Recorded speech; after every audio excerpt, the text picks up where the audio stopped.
Some people weren't meant to blend in. Some people were born with a heart that feels deeper, sees clearer, and refuses to accept the lies they were raised in.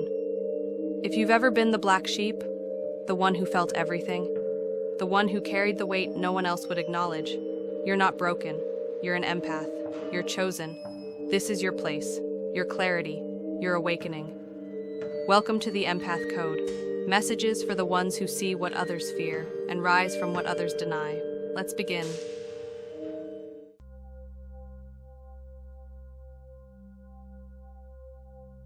Welcome to the Empath Code. I'm Minister Robinson, Church of Real Talk, founder of the Now Movement.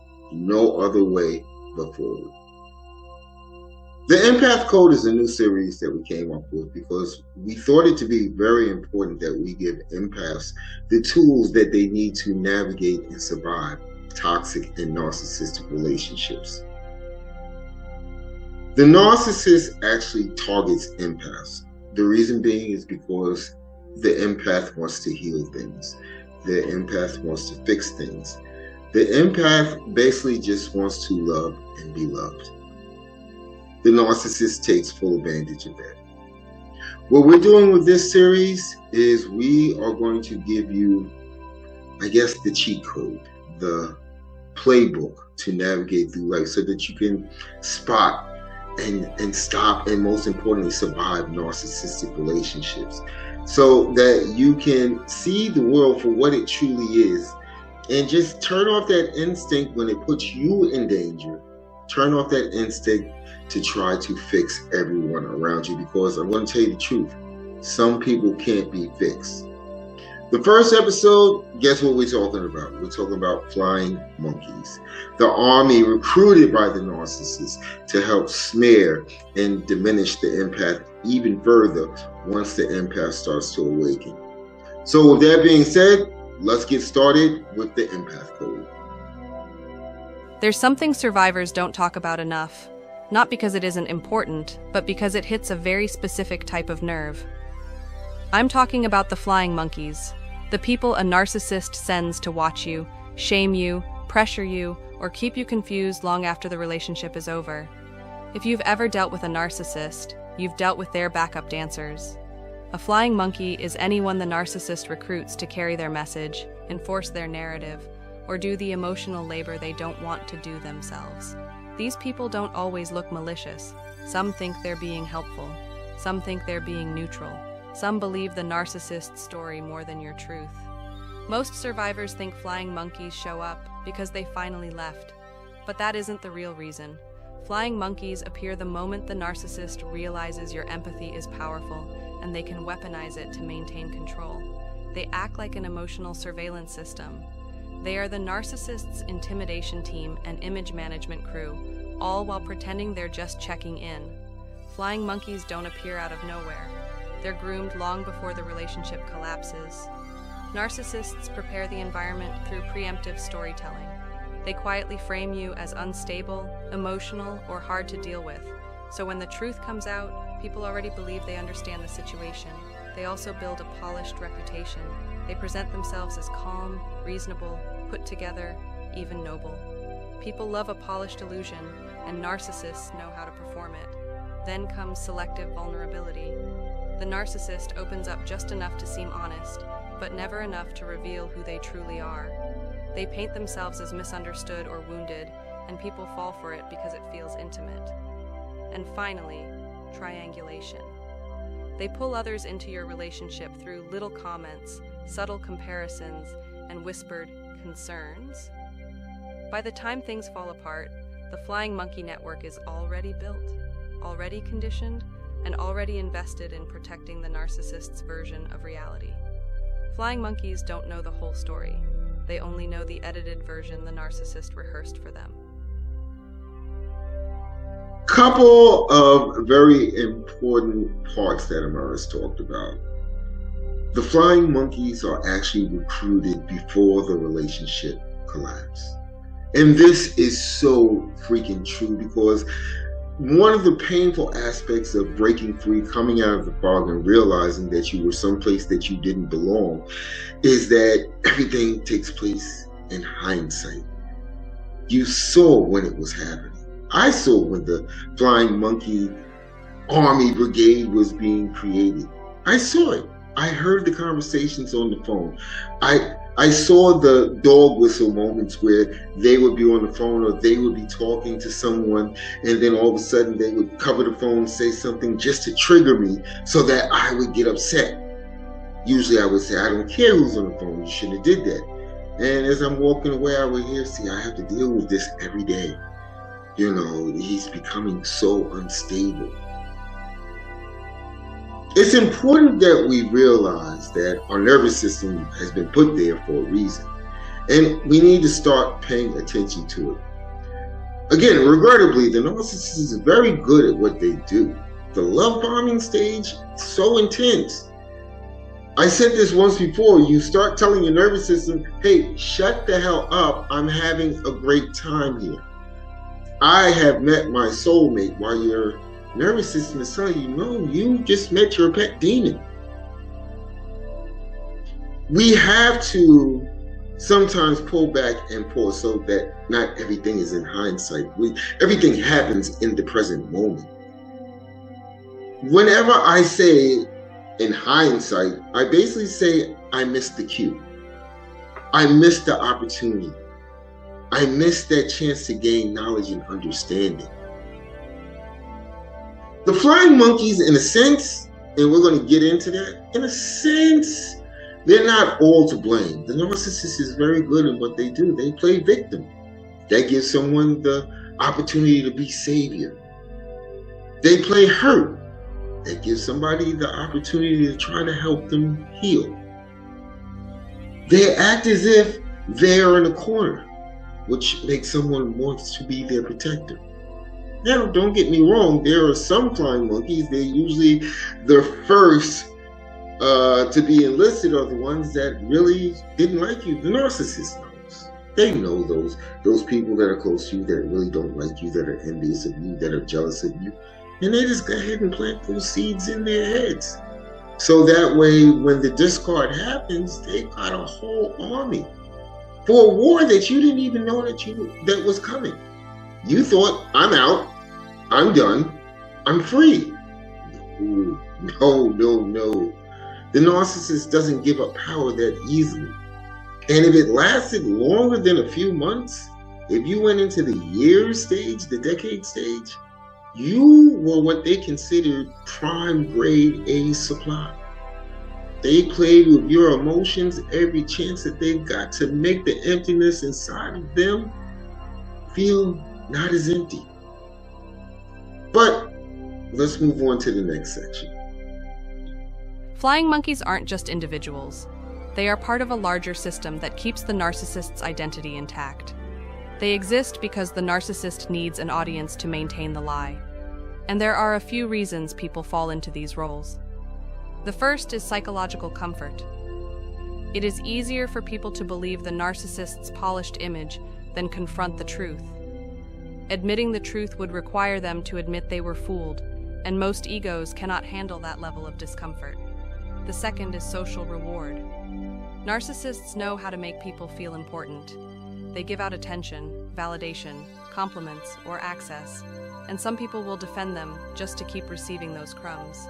The third is fear.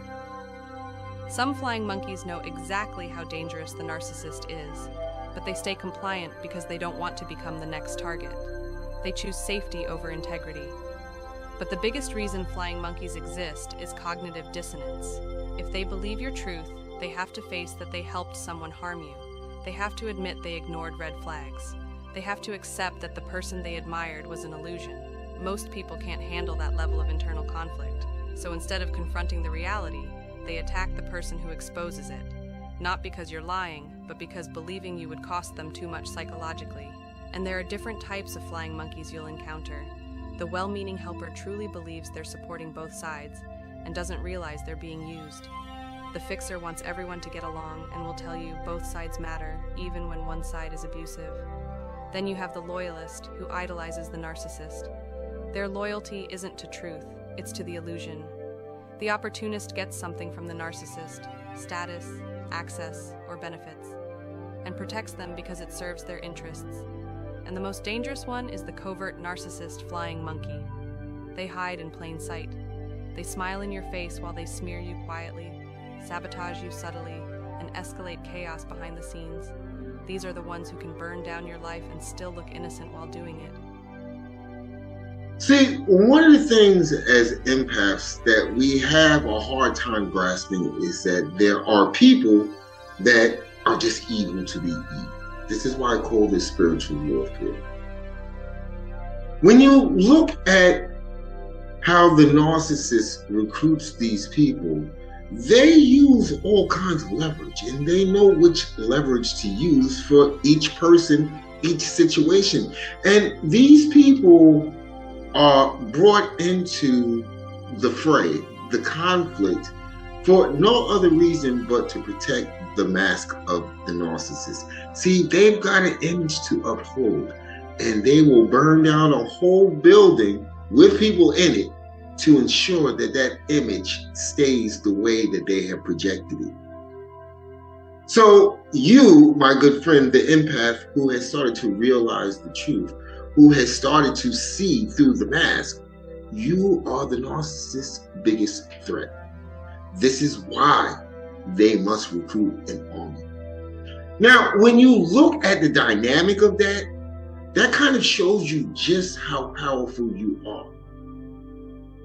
See, they need to silence you, and they can't do it by themselves because you already know the truth. And Lord forbid that you get the truth out there to all of these people that have brought into the mask. So you have like the covert narcissist. I don't know if you heard when Amaris actually said the narcissist will grant them access. What do you think that means? If it's a female covert narcissist, there goes the triangulation. Now you've got some guy that thinks that they are the protector, they are the savior, they are the hero. In a sense, once again, in hindsight, didn't you feel that way when you first came into the relationship? You were the savior? If it's a narcissist that is covert but is a male, they have to keep that whole image intact. So they grant access. If it's a narcissist that has actually had some status in their life, okay, they'll grant access to that flying monkey. And that flying monkey is overjoyed. Then you have those that are closer to the situation. They are basically manipulated into joining this army. And there's that cognitive dissonance. They start to figure out, like, this isn't adding up. The math isn't coming all together. This just doesn't make sense. But now they're so deep into this conflict that now they're embarrassed. So it's better that they just bury the shame. Then, of course, you have the narcissist family. They know what they have on their hands. But more than likely, since the narcissist has been this way for most of their life, they have seen it. So now it becomes a matter of hiding the dysfunction because there's dysfunction all around. So these are the greatest flying monkeys ever. They have something invested into this because not only is it the mask of the narcissist, it's their mask as well. We find that flying monkeys have a choice, just like all human beings. See, some of them have narcissistic or toxic mindsets, but at the end of the day, they're not full-blown narcissists. They be running their own campaign on their own. What happens is they decide not to make the right choice. And deep down inside, they create their own, as I like to call, their own shame shadow. And now they're going to go harder because now they too are vested into this war. They're vested into this battle. You've got to be broken. You have to be brought down lest someone else sees their shame. It's scary, and it's super scary for empaths because they run around and all they want to do is counter all of these false accusations, all of these claims. Many have gotten their life ruined. And one of the things that I always say when I speak to others, when we do the texting thing, and I'm telling people, I'm like, don't worry about it. Don't worry about it. Don't feed into it, because see, that's what the narcissist wants. The flying monkeys are just proxies to bring more power to the narcissist, because the more you're concerned about what the narcissist is doing, you are giving them supply. You are making them feel fulfilled. You are making them feel powerful. The only way that you can make the smear campaign disappear is if you pay no attention to it. Those that know you know who you are. Those that want to believe the lies will always believe the lies. Let's move forward. Flying monkeys may not be the main abuser, but they can cause just as much emotional and psychological harm. When they repeat the narcissist's narrative, your mind hears it as confirmation. It triggers your survival system. It makes you doubt yourself. It reopens wounds you've already tried to close. Their words can activate your threat response. Your body goes into survival mode. You might freeze, fawn, or shut down. You might lose your ability to explain yourself because your brain is prioritizing safety, not logic. They echo the narcissist so precisely that your nervous system reacts as if the narcissist is standing right in front of you. They don't have to yell, they don't have to hit. All they have to do is question your reality, and your body does the rest. So how do you protect yourself? You don't need a dramatic confrontation. You don't need a perfect boundary. You just need micro moments of bravery that you repeat consistently. Start with a simple line.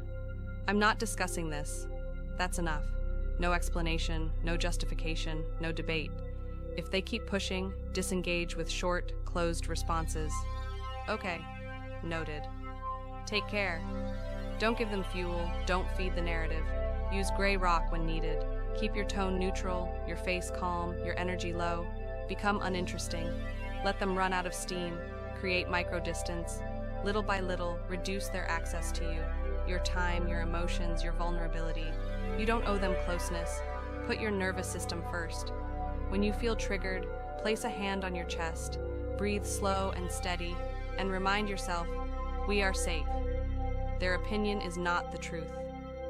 And finally, let their opinions die where they stand. If someone needs to be convinced of your humanity, they never deserved access to it in the first place. Flying monkeys don't mean you were weak. They mean the narcissist needed an entire audience just to try to control one person, you. That is how powerful you actually are. And now you're seeing clearly. Stay powerful. I'm going to tell you, Maris gave us some great advice right there. Some really, really good advice. As an empath, I get it. We are emotional creatures, okay? We love hard. And when we feel hurt, sometimes we feel that we need to explain to people why we feel hurt. Keyword being people. Most people will actually understand, hey, this person is in pain. Not a narcissist. See, we have to get out of this mindset once we've seen past the mask, come to grips with the fact that we're not dealing with a human being. Literally, that's why I call them demons. Okay, there's no empathy, there's no emotion, there's no care for anything but protecting their mask. As an empath, you need to start understanding that. They don't care about you. They never cared about you. This is why they've recruited an army to stop you from sharing your truth. Now, here's the reality of it. If the truth is the truth, and you're telling what happened, why is the narcissist going so hard to keep the truth hidden? Because at the end of the day, the truth is the truth. The reason being is this shows their level of evil. They know what they did was wrong. They understand at more than a base level what they did was evil and wrong. And they want to keep that hidden. We go back to the front of the ranch. Everything is to protect their mask. So you've seen the mask in so many different formats as this army was being built. The dog whistle, starting arguments and conflicts out of the blue, bringing people in triangulation during this conflict that they started. You leave, you thinking, as most people or human beings, you're thinking you're free. You go your way, I'll go my way. No, instead, they started the process of creating an army to make sure that you never tell your truth. So let's look at the thing that holds this all together, the truth. Something that empaths live by. We believe in the truth. It's just like when I do the breakdown, facts over feelings, because the truth carries more weight. The way I feel really doesn't matter. But the facts, the indisputable facts, hey, that works every time. And when you get emotional because a flying monkey has said something that you know is so false, why do you need to explain yourself to this person?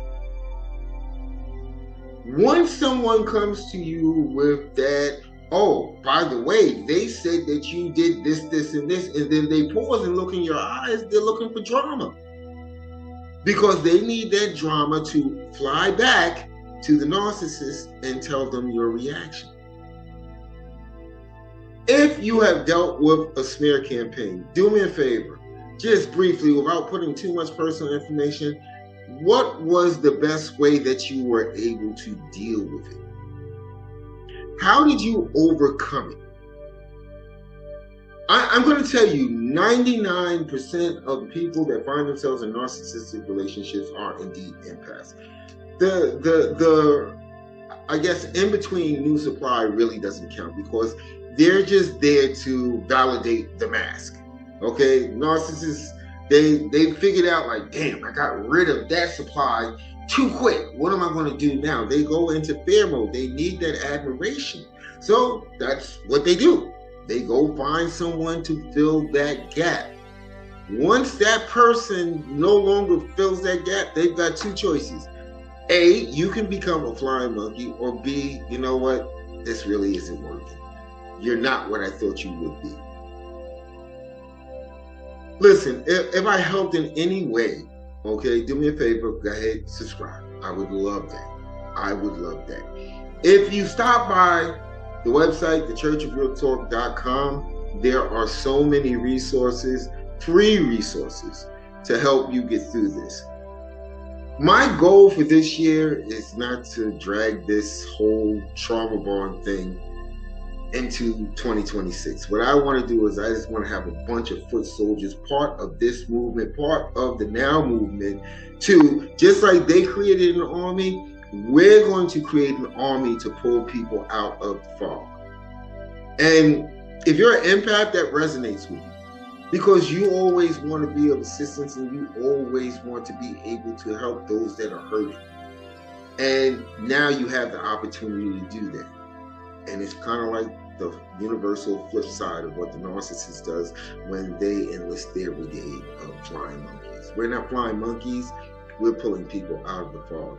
I want to thank you for joining me here for the Empath Code. Every Monday, we will have a new episode. Again, subscribe, hit that little belly thing so that you know what's going on. And most importantly, I want you guys to keep healing. I want you guys to stay powerful. And the reason why I do everything that I do, love you guys. Pay no attention to the flying monkeys.